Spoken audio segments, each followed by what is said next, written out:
Dans la région de l'Anawa, Marie-Josée Koué fait de l'autonomisation de la femme son combat. Avec son ONG EFRAD, Essor des femmes rurales actives pour le développement, elle sensibilise aussi les communautés rurales sur les dangers liés au travail des enfants. Ce matin, elle est à Babouagui, village situé à une vingtaine de kilomètres de la ville de Soubré. Je vous demande pardon de vraiment bien entretenir vos enfants. Ne les maltraitez pas. Envoyez-les à l'école.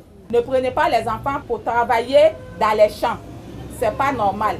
Les enfants ont droit d'aller à l'école pour leur avenir de demain. Dans ce village, Marie-Josée ne fait pas que sensibiliser, elle va aussi visiter et rassurer la famille Babouagnipa sur les conditions de prise en charge dont bénéficie désormais Stéphanie, leur enfant de 8 ans. Depuis quelques semaines, la fillette vit dans ce centre d'accueil pour enfants à Soubré grâce aux bons offices de l'ONG EFRAD.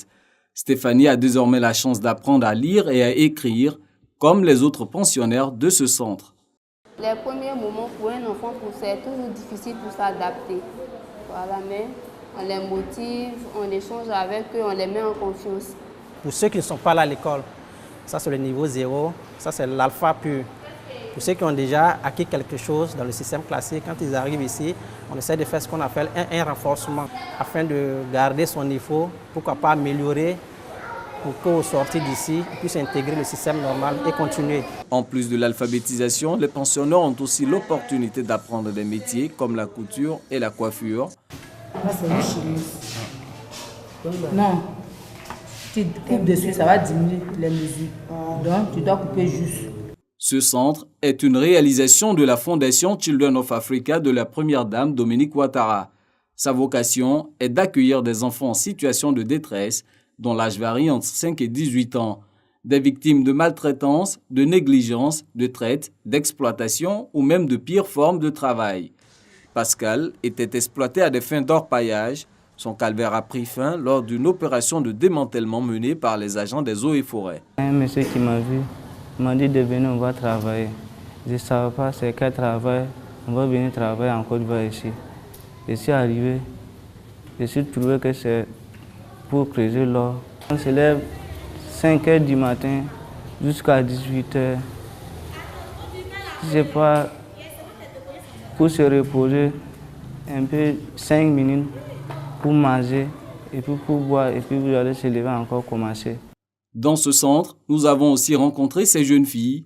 Originaires du Nigeria, elles se sont retrouvées prises au piège d'un réseau de traite à des fins d'exploitation sexuelle à la frontière ivoiro-ghanéenne.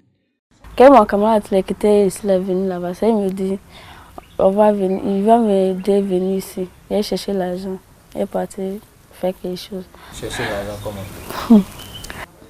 comment? Blessing n'en dit pas plus sur ce qu'elle exerçait comme activité. Tout ce qu'elle souhaite avec ses consoeurs, c'est de retourner au pays afin de reprendre une vie normale. Le centre, lui, de par ses commodités, permet à ses pensionnaires de reprendre goût à la vie.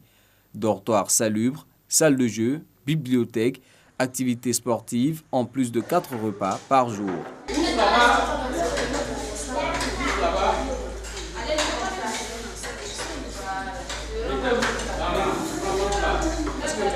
Depuis son ouverture en juin 2018, le centre a reçu une 50aine d'enfants. Le séjour ici dure 6 mois au maximum, conformément à la loi. Le temps pour les responsables du centre d'accueil d'organiser la réinsertion sociale de l'enfant. L'enfant qui bénéficie d'une réinsertion scolaire, nous proposons de le suivre sur 3 ans, c'est-à-dire pendant au moins 3 années scolaires. L'enfant qui commence un apprentissage ici au centre, quand nous le réinsérons avec les partenaires potentiels, nous faisons en sorte qu'il bénéficie de la poursuite de sa réinsertion avec, à l'appui, au terme de sa formation, une alternative d'installation. Si dans une zone donnée ou dans un village donné, nous avons plusieurs enfants, on peut les regrouper et puis leur monter des projets que nous pouvons proposer pour financement à des partenaires afin que la réinsertion soit réussie. Nous avons retrouvé le premier pensionnaire du centre d'accueil. Après 72 heures passées au centre, le petit Félix a été remis à sa mère, enseignante à Touadji 2, village du département de Méagui. Victime de négligence, Félix a été recueilli par les services sociaux lors d'une fugue.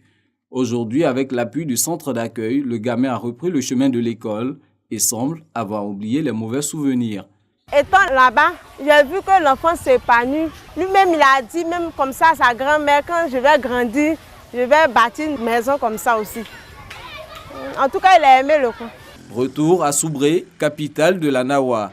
Les terres de cette région produisent à elles seules 40% du cacao ivoirien, un potentiel agricole qui attire les réseaux de passeurs d'enfants.